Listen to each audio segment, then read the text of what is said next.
문명이 발달하고 지식이 증가를 해도 늘 우리 사회에 변치 않고 존재하는 것이 있습니다. 그것이 바로 악과 고난이라고 하는 것이죠. 우리의 가지고 있는 지식과 문명을 가지고 어떻게 하면 이 악과 고난을 해결할 수 있을까 부단히 애쓰는 것이 우리의 삶이라고도 볼 수 있습니다. 과학 문명이 발달하면 이런 악과 고난이 줄어들까 기대했지만 죄와 악도 이 과학 문명을 틈타서 더 많은 악을 만들어내서 과학 문명이 발달하고 지식이 증가한다고 해도 이 악과 고난이라는 게 쉽게 줄어들지 않는 이런 세상 가운데 있는 것 같습니다.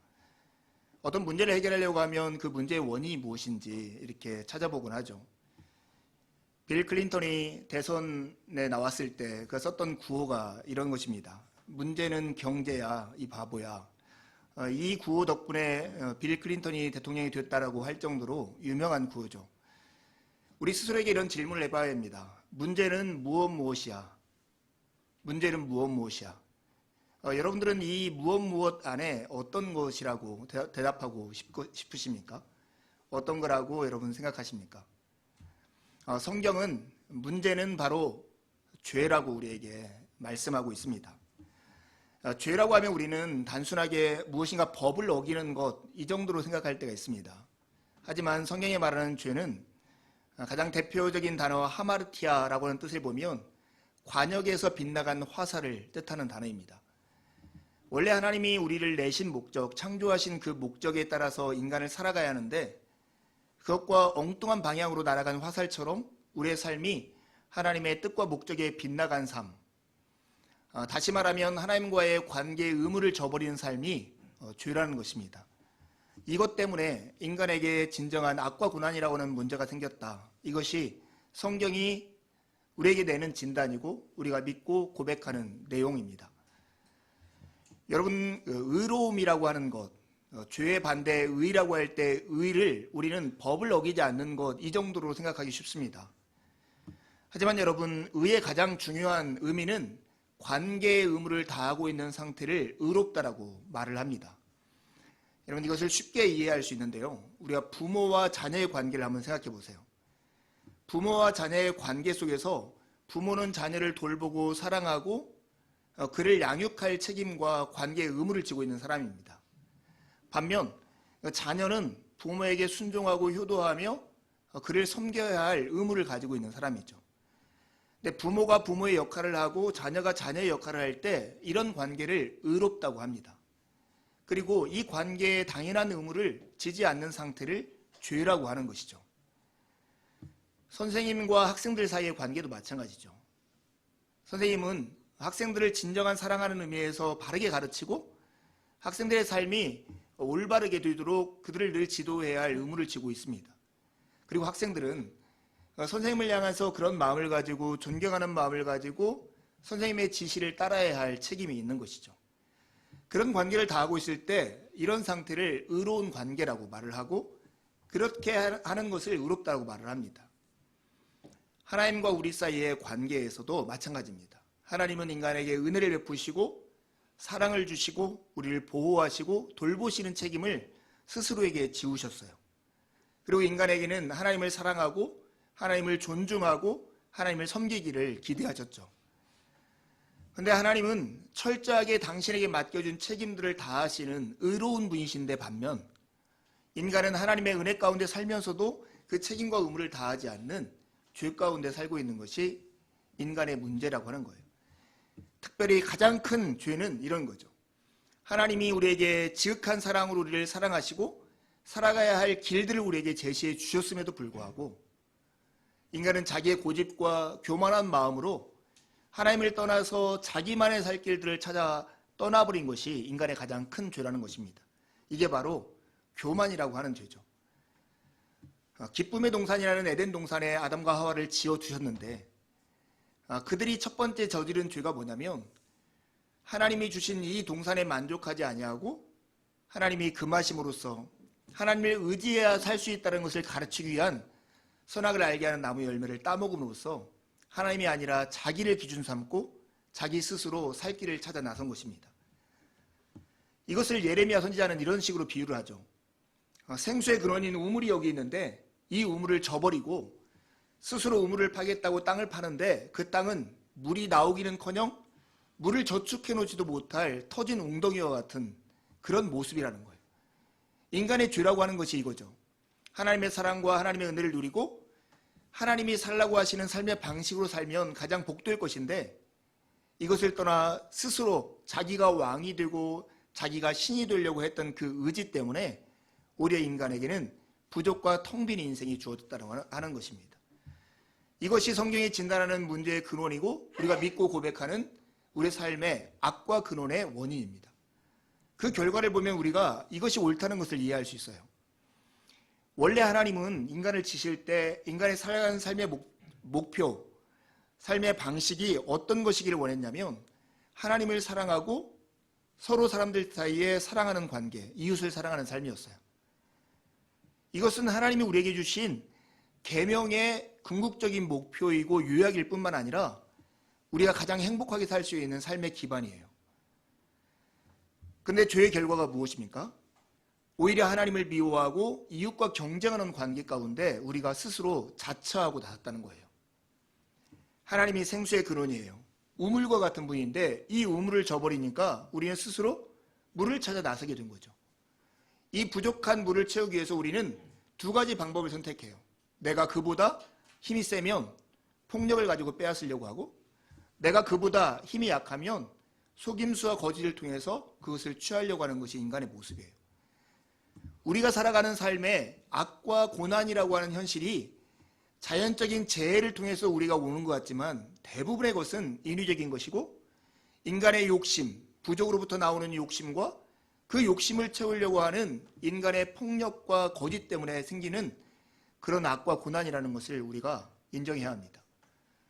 여러분, 대표적인 예로 전 세계에는 식량이 모든 인구가 먹고 남을 만한 그 양이 생산됨에도 불구하고 7초마다 한 명씩 기아로 사람들이 죽어가고 있는 것이 우리의 현실입니다. 이것은 무엇인가 식량이 부족한 것이 원인이 아니라 인간의 욕심과 내가 좀 더 편하자고 하는 이웃을 사랑을 저버리는 인간의 마음의 태도가 만든 결과라는 것입니다. 여러분, 우리 스스로가 이런 성경의 진단 앞에 진실되게 설 필요가 있어요. 로마 3장 23절에 이렇게 말씀합니다. 모든 사람이 죄를 범하였습니다. 다른 말로 하면 하나님이 우리에게 내신 관계의 의무를 저버리고 살고 있습니다.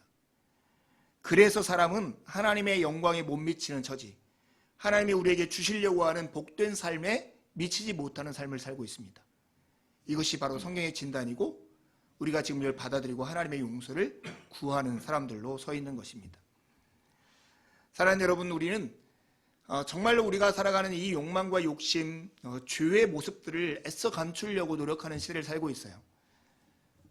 작년에 유행했던 부부의 세계라는 드라마에 보면 그 바람을 피우고 간음을 했던 사람이 이렇게 이야기하는 유명한 대사가 있잖아요. 사랑에 빠진 게 죄는 아니잖아. 그게 유명해진 대사이고 사람들, 실제 그런 욕망이 있는 사람들은 마치 그럴 수 있어 이렇게 말하고 싶을지 모르지만 하나님의 율법으로 우리를 재단하고 하나님의 심판대 앞에 섰을 때 누구도 이런 변명을 통해서 하나님을 설득하거나 자기를 죄 없다고 말할 수 없다는 것을 우리가 분명히 알아야 합니다. 우리가 아무리 멋진 말로 멋진 모습으로 우리의 죄를 포장하려 한다 할지라도 인간의 진짜 악과 고난의 문제는 하나님과의 관계를 저버리고 이웃과의 관계를 저버린 데부터 우리에게 일어났다고 하는 것을 인정하는 것이 바로 지혜일 것입니다. 오늘 우리가 주기도문 5번째 계명, 우리의 죄를 용서해 주십시오 하는 이 기도를 거꾸로 하면 용서하시는 하나님을 만날 수 있습니다. 이 용서는 기울어진 우리의 마음과 삐뚤어진 이 세상을 바로잡으시려고 하는 하나님의 지혜입니다. 만약 우리가 이렇게 기도하는 것처럼 우리가 우리의 형제 자매를 용서하는 것처럼 우리를 용서해달라 이렇게 기도하는 사람으로 선다면 우리는 하나님의 이 위대한 일에 참여하는 복된 삶을 누리게 될 것입니다. 여러분, 생각해보면 이 용서라고 하는 것이 우리 사회에는 마치 얼빠진 행동처럼 비춰지지 않습니까? 왜냐하면 힘이 자랑이고 힘이 정의인 이런 세상 가운데 살고 있습니다. 그런 생각 가운데 용서를 해서 내가 마땅히 취해야 하고 복수를 해야 할 것을 포기한다는 것은 마치 얼빠진 새양처럼 보입니다. 더욱이 이렇게 많이 생각하는 사람들 속에 보면 피해자 의식이 있어요.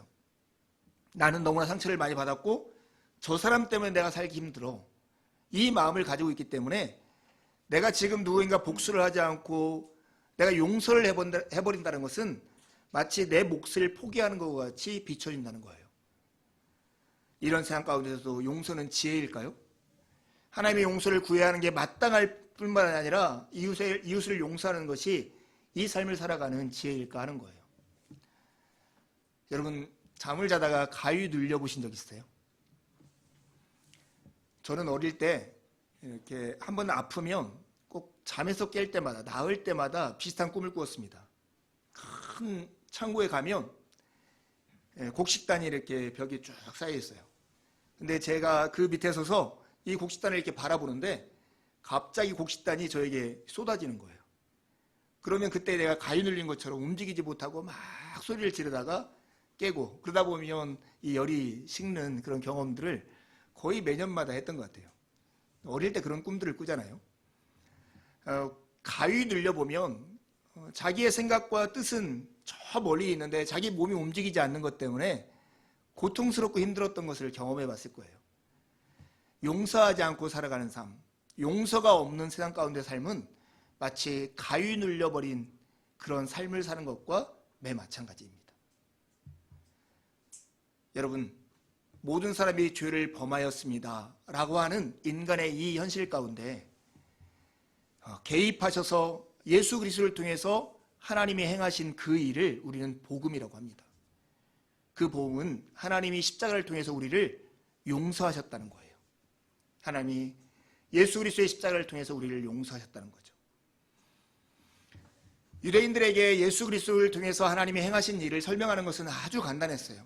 너희들을 구원하려고 메시아를 보내기로 했는데 그 메시아가 바로 이 예수다. 이렇게 하면 끝이었어요. 그런데 유대인들처럼 구약의 율법을 알지 못하고 구약의 원리를 알지 못하는 사람들에게 하나님이 예수 그리스도 안에서 행하신 일들을 소개하려면 그 시대 그 지방에 사는 사람들의 언어를 가지고 설명할 필요가 있었어요. 그 설명하는 방법 중에 하나가 뭐냐면 노예시장의 그림이었어요.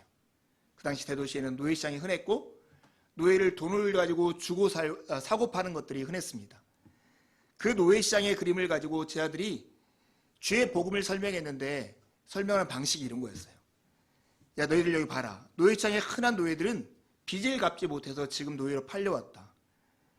저 사람들은 이 빚 문서에 이게 딱 고정이 되어서 빚쟁이에 의해서 종처럼 좌지우지되고 있는 삶을 살고 있어. 근데 마치 인간은 죄에게 종노릇하는 처지에 있었던 거다. 그런데 하나님께서 예수 그리스도의 피값을 치름으로써 그 빚을 갚아버리고 그리고 빚쟁이로부터 우리를 자유케 했다. 이게 바로 복음이다. 이렇게 복음을 설명했던 거예요. 그 대표적인 복음이 오늘 우리가 함께 읽었던 골로새서 2장 13절에서 15절에 있는 말씀이에요. 여러분 13절에 보면 그 범죄와 육체의 무할례로 죽었던 너희를 하나님이 그와 함께 살리시고 우리의 모든 죄를 사하셨다고 말씀합니다.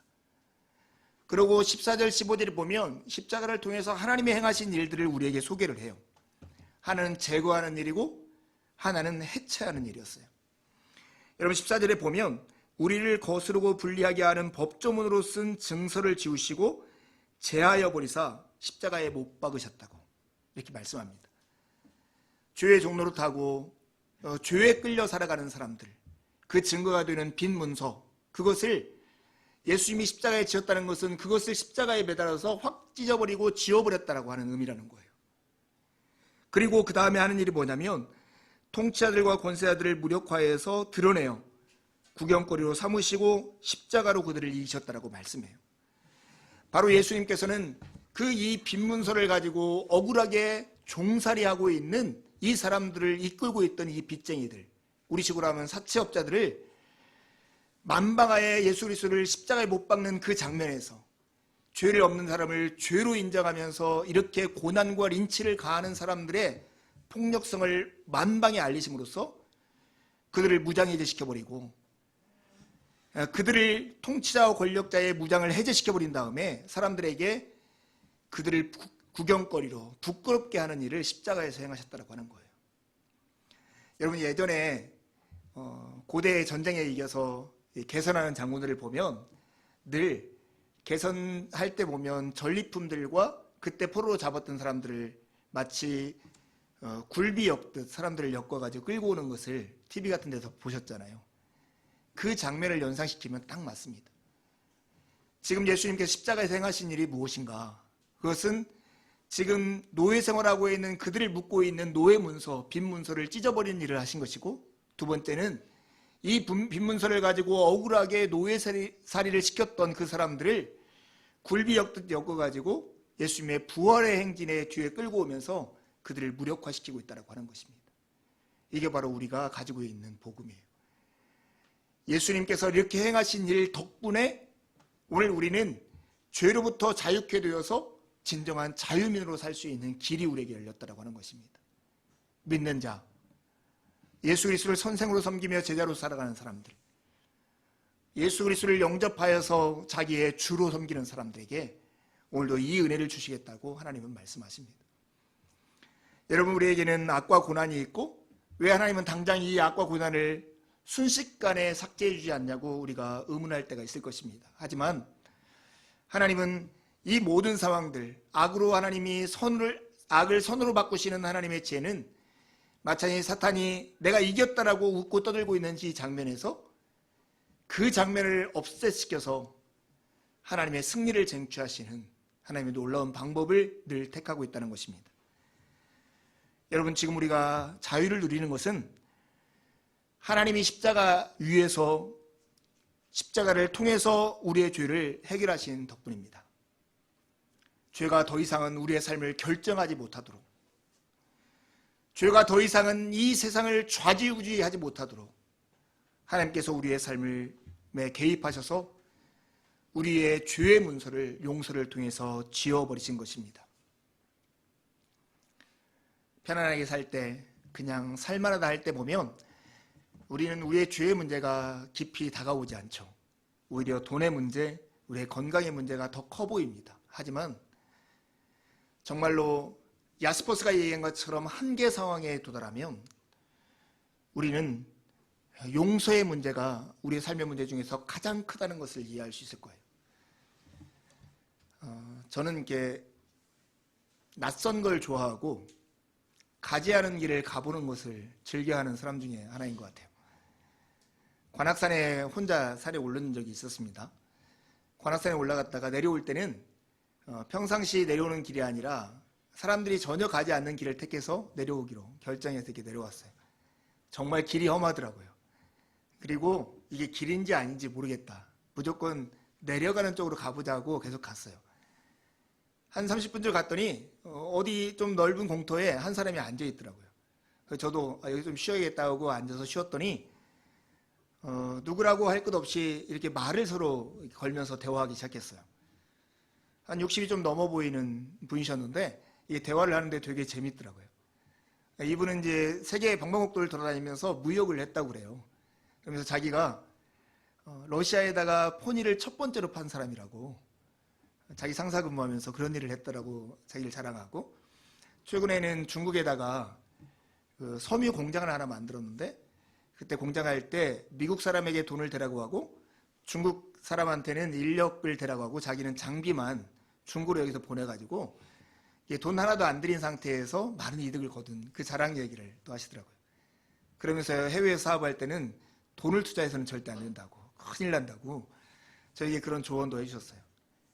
다 내려왔을 때쯤, 이제 서울대학교 그 정문이 있는 데쯤 내려왔을 때 그분이 앉아서 이렇게 음료수를 한 잔 마시면서 자기 얘기를 해주는 거예요. 사실 나는 한 달 전에 심장 수술을 한 사람이라고, 7년 전에 죽는 줄 알았는데 심장에서 나오는 이 동맥관이 문제가 생겨서 다리에서 이 정맥관을 잘라서 여기다 연결하는 수술을 크게 했는데 정말 가까스로 살았고, 수술한 이후로 하루도 거르지 않고 관악산을 매일 한 번씩 올랐다는 거예요. 그런데 이제 이것을 7년 만에 회복수술을 하게 되었고, 회복수술을 하면서 이게 병원에서 회복수술 한 다음에 한두 달은 절대 운동하지 말라고 했는데 그래도 운동해야 살 것 같아서 오늘도 올라왔노라 이렇게 얘기해요. 그런데 본인 이야기를 해주는 게 이거였어요. 자기가 서울대학교 병원에서 1인실에 이렇게 누워서 수술 전날을 기다리는데 갑자기 잠이 오지 않더라는 거예요. 그러면서 자기에게 한 가지 이야기가 떠올랐던 얘기를 해주더라고요. 그게 뭐냐면 자기가 미워했던 사람들, 그리고 자기가 누구인가 미안했던 사람들이 계속 떠오르더라는 거예요. 그래서 자기는 종교도 가지고 있고 신앙도 가지고 있지 않는데 그냥 앉아서 한 사람 한 사람 떠올리면서 자기한테 잘못한 사람은 내가 너를 용서한다 이렇게 말해버리고, 자기가 뭔가 미안해서 용서를 구해야 할 사람한테는 형님 내가 잘못했습니다, 저를 용서해 주십시오, 그냥 혼잣말로 이렇게 했다는 거예요. 근데 한두 시간 동안 얘기를 딱 하고 끝나니까 자기 마음이 그렇게 자유롭고 편안해지라는 거예요. 수술 전날에 긴장감도 없고 편안히 잠든 얘기를 하더라고요. 말씀을 준비하면서 그 아저씨가 떠오르더라고요. 용서라고 하는 것은 우리를 묶고 있던 것을 풀어버려가지고 정말 우리에게 자유를 가져다 주는구나 하는 것을 정말 경험할 수 있는 이야기였어요. 여러분, 죽음의 현장에서 죽음을 생각하는 사람은 미련한 사람이고 건강할 때 죽음을 생각해서 죽음을 대비하는 사람은 지혜로운 사람일 거예요. 포로로 끌려오는 포로들에게 그 로마 장병들이 외치라고 했던 표현이 있잖아요. 메멘토 모리, 너의 죽음을 기억하라. 우리는 한계 상황을 늘 기억하고 살아가야만 죄와 죄에 대한 용서의 문제가 우리의 삶에서 중요한 문제로 다가올 거예요. 사랑하는 여러분, 우리는 용서를 하면 무력한 것이고 용서는 애꿎은 희생자들만 낳는 일이라고 생각하기가 참 쉽습니다. 그럴 수 있어요. 단기간에는 용서를 하는 사람이 마치 손해를 보는 것 같고 용서를 하면 애꿎은 피해자들만 더 양산하는 것처럼 느껴질 수가 있습니다. 그러나 아닙니다. 여러분, 용서라고 하는 것은 쉼없이 반복되고 있는 이 보복의 쳇바퀴를 멈추게 하는 하나님의 초대에 응답하는 일이고 하나님의 지혜에 참여하는 일이에요. 그래서 용서가 당장에 우리가 애꿎은 희생자를 만드는 것 같지만 하나님의 큰 일하심 속에서는 온전한 승리를 가져오는 지혜라는 것을 이해하시길 바랍니다. 사랑하는 여러분, 용서가 가지고 있는 실체, 용서가 가지고 있는 그 능력을 볼 수 있는 게 고린도전서 1장에 있는 말씀이에요. 성경을 한번 찾아보실래요? 고린도전서 1장에 보면 24절, 25절, 23절, 24절 말씀을 같이 한번 읽어보겠습니다. 고린도전서 1장 23절, 24절 같이 읽겠습니다. 시작. 유대인은 표적을 구하고 헬라인은 지혜를 찾으나 우리는 십자가에 못 박힌 그리스도를 전하니 유대인에게는 거리끼는 것이요 이방인에게는 미련한 것이오되 오직 부르심을 받은 자들에게는 유대인이나 헬라인이나 그리스도는 하나님의 능력이요 하나님의 지혜다. 여러분, 예수 그리스도의 십자가 우리를 용서를 가능케 하신 하나님의 일이 지혜가 최고라고 생각하는 사회에서 이 헬라인들, 그리스 사람들에게는 이것은 미련한 방법이었어요. 그리고 하나님의 표적을 구하는 유대인들에게 이것은 거리끼는 것이었어요. 역겨운 것이었어요. 왜냐하면 유대인들에게 십자가는 저주의 상징이었기 때문입니다. 그런데 여러분, 고린도 교인들에게 바울 사도가 뭐라고 하냐면 부르심을 받은 자들, 예수 그리스도를 영접한 자들, 하나님의 자녀가 된 우리에게는 이 십자가말로 하나님의 능력이고 하나님의 지혜라고 얘기하는 거예요. 하나님의 능력이요 하나님의 지혜라고. 그러면서 25절에 뭐라고 얘기하면 이렇게 얘기하죠. 하나님의 어리석음이 인간의 지혜보다 더 지혜롭고 하나님의 약함이 인간의 강함보다 더 강하다라고 그렇게 말씀합니다. 이 얘기를 듣던 고린도 사람들이 이렇게 질문하지 않았겠어요? 이해할 수 없어요. 뭐가 그래요? 아니 뭐 십자가가 얼마나 능력이 있다라고 이렇게 질문할 수 있겠죠. 그런 자들에게 답변한 것이 26절부터 29절에 있는 말씀이에요. 너희의 부르심을 봐라. 그냥 시쳇말로 하면 너희들의 꾸락선이라 한번 봐라. 이렇게 얘기하는 거죠. 육체를 따라서 너희들 중에 지혜로운 사람들이 많지 않고 능력 있는 사람이 많지 않고 감은 좋은 사람이 많지 않더라.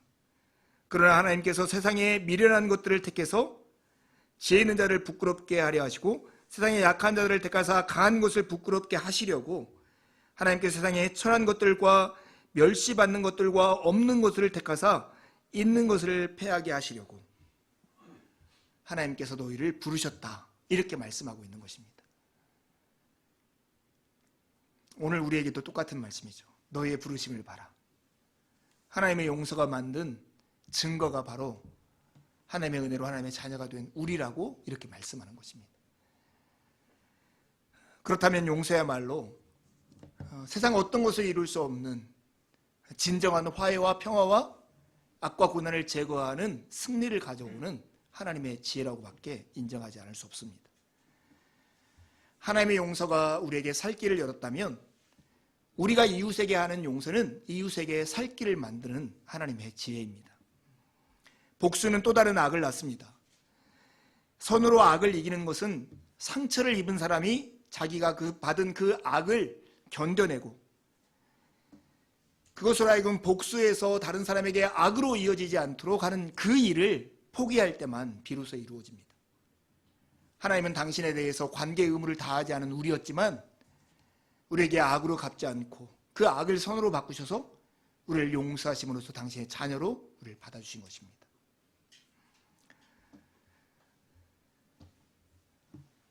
남아프리카 공화국 가장 유명한 대통령 노벨 평화상을 받은 이가 만델라이죠. 만델라는 정치적 보복으로 인해서 27년 동안이나 감옥살이를 했던 인물입니다. 근데 그가 대통령이 되는 그 자리에서 연설했던 내용 중에 하나가 이것입니다. 우리에게는 정의뿐만 아니라 회복이 필요합니다. 화해가 필요합니다. 그래서 그가 대통령이 된 다음에 투투조교를 위원장으로 한 진실과 화해위원회라는 걸 만듭니다. 그리고 특별법을 만들어서 청문회에 나와서 피해자 앞에서 자기의 죄를 자백하고 자기가 잘못했다는 걸 인정하는 사람에게는 처벌을 받지 않는 아주 특별한 법을 하나 만들어서 시행을 합니다.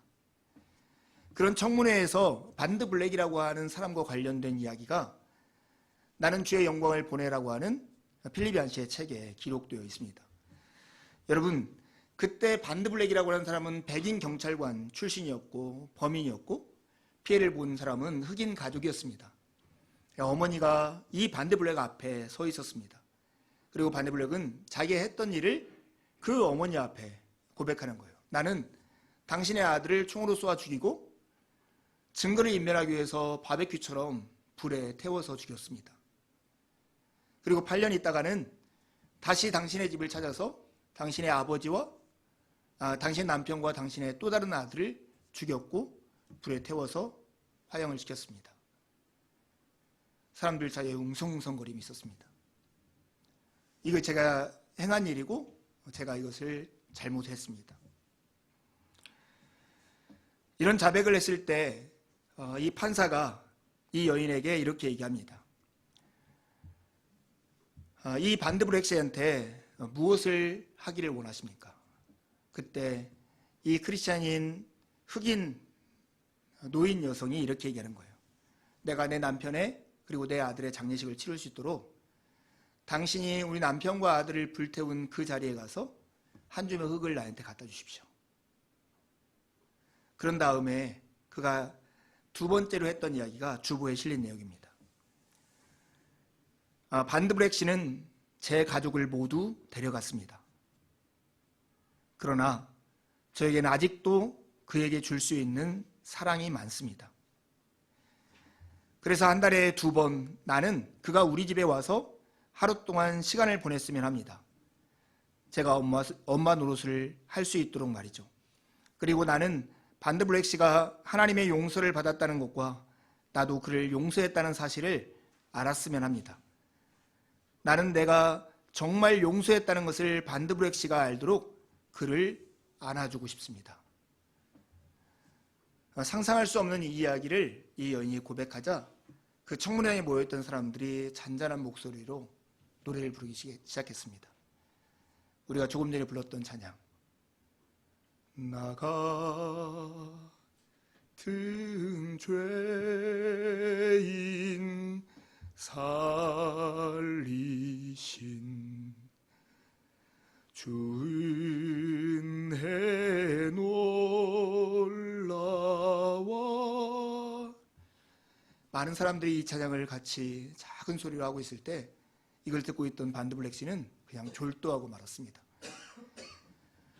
여러분, 이 사건, 이 하나의 이 모습을 우리는 아주 뜻밖이고 어떻게 이렇게 할 수 있냐라고 말할 수 있습니다.